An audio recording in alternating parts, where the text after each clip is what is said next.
तो आप लोगों को जैसे पता होगा, पर मुझे क्या पता, जो मुझे देख रहे हैं उन्होंने मेरे पहले के वीडियोस देखे हैं कि नहीं।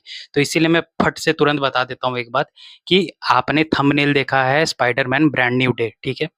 तो आपको लग रहा होगा कि इसमें मैं आपको ब्रांड न्यू डे का रिव्यू करके दूंगा, वैसा नहीं करूंगा मैं फिल्म रिव्यूअर नहीं हूँ, ठीक है?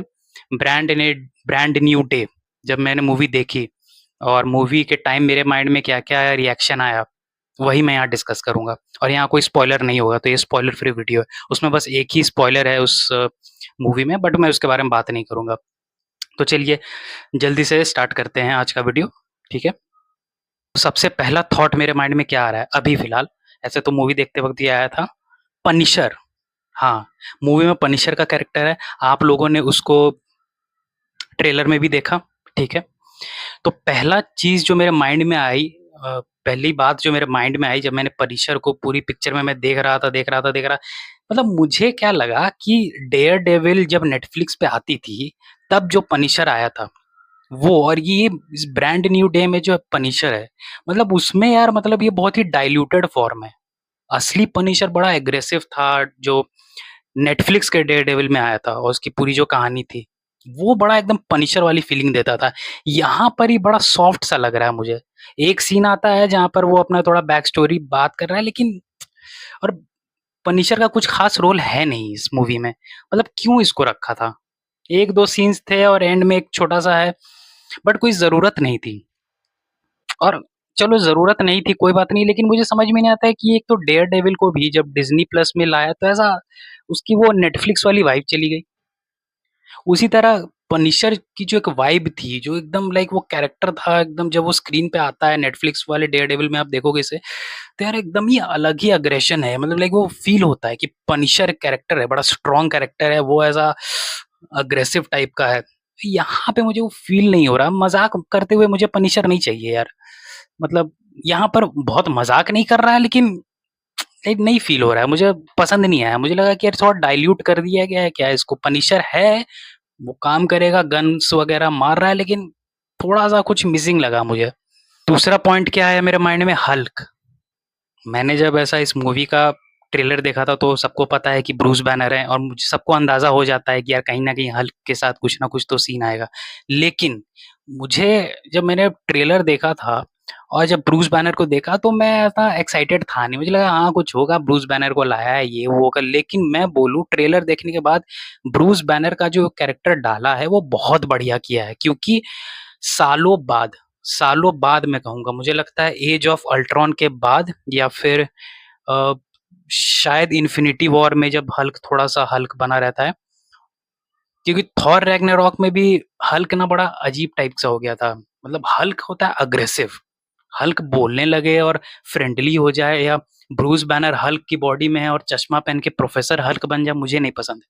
हल्क मतलब जो एवेंजर्स 1 और 2 में था, कि ब्रूस बैनर का कैरेक्टर इसलिए अच्छा लगता है क्योंकि हमें पता है एक दिन वो एक सीन में वो ट्रांसफॉर्म करेगा।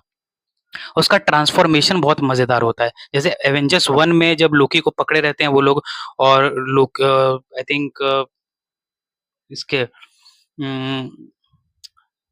कैप्टन निक फ्यूरी के स्पेसशिप में वो लोग पकड़े रहते हैं लोकी को, और लोकी माइंड कंट्रोल से ब्रूस बैनर को हल्क बनाता है। तो वो जो ट्रांसफॉर्मेशन है वो हमें देखने में मजा आता है कि वो हल्क बन रहा है, और उसके बाद वो मार धाड़ मचा रहा है सब जगह, वो अच्छा है। तो वही सेम चीज जो पहले हम देखते थे हल्क को जिस तरीके से, आपको ब्रांड न्यू डे में देखने मिलेगा। लास्ट पॉइंट है, लास्ट पॉइंट मैं ये बोलूंगा कि अभी तक की जो टॉम हॉलैंड की स्पाइडरमैन मूवीज थी, होम कमिंग और नो वे होम तो मुझे बिल्कुल पसंद नहीं आई। मतलब मैं मूवी थिएटर में, मुझे याद है जब मैं देख भी रहा था तो मैं ऐसा हो गया था कि ठीक है यार, खत्म कर दो अब मूवी, बस वो एंड की फाइट सीन चल रही है जेक जिलेनहॉल के साथ, मेरा खत्म करो यार, बस हो गया, मुझे मेरा और इंटरेस्ट नहीं बचा। नो वे होम गया था क्योंकि वो नॉस्टैल्जिया वाली थी, क्योंकि इसमें 3 स्पाइडरमैन अलग-अलग यूनिवर्स से एक बार आ रहे हैं एक स्क्रीन में, तो हम सबको एक्साइटमेंट थी, तो उस वजह से मूवी उस समय अच्छी लगी थी। लेकिन बाद में मैंने जब दोबारा मूवी को सालों बाद देखने की कोशिश की, तो लाइक वैसा नहीं था। मतलब जैसे पुराने टोबी मैगवायर की जो मूवीज़ थी, वो आज भी बैठ के आप देख सकते हो। मैंने खुद स्पाइडरमैन 1 और 3 अभी रिसेंटली बैठ के पूरी देखी, बिना फास्ट फॉरवर्ड किए हुए। बट टॉम हॉलैंड की ये ब्रांड न्यू डे, मुझे लगता है ये वो मूवी है जो आगे भी आपकी इसकी एक रीवॉच वैल्यू रहेगी। मतलब दोबारा आप इसको देखना चाहोगे, क्योंकि इस मूवी की कहानी बढ़िया है।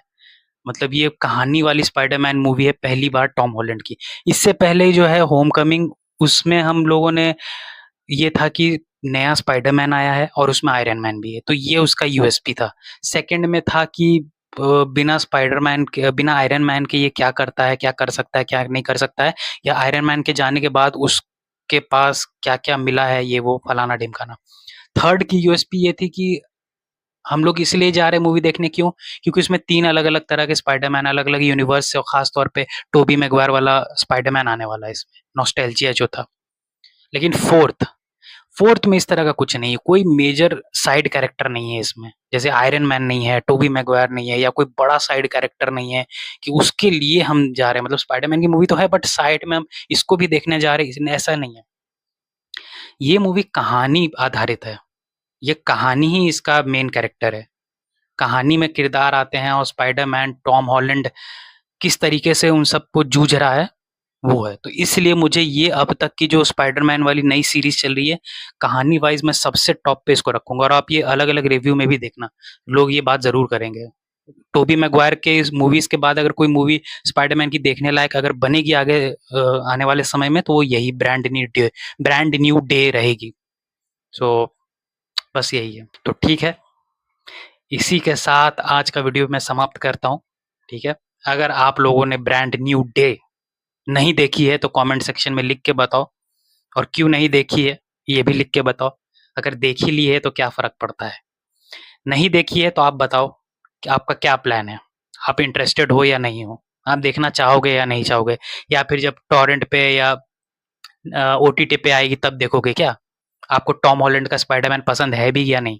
या अभी भी आप बस टोबी मैguire वाले स्पाइडरमैन को देखते हो? या फिर एमसीयू ने अब इतनी घटिया-घटिया मूवीज़ बना दी है सुपर हीरो मूवीज़ लेके कि अब आपका इंटरेस्ट ही खत्म हो गया है। मेरा तो खत्म ही हो रहा है अब लगभग थोड़ा-थोड़ा। मैं चला गया पता नहीं कैसे, बट तो इस वीडियो के बारे में अगर आपको कुछ कहना है तो अगले वीडियो के कमेंट सेक्शन में कमेंट कर देना। फिलहाल इस वीडियो के कमेंट सेक्शन में पिछले वीडियोस के बारे में बताओ, और बताओ कि आपने स्पाइडरमैन ब्रांड न्यू डे क्यों नहीं देखी है अभी तक। Signing off.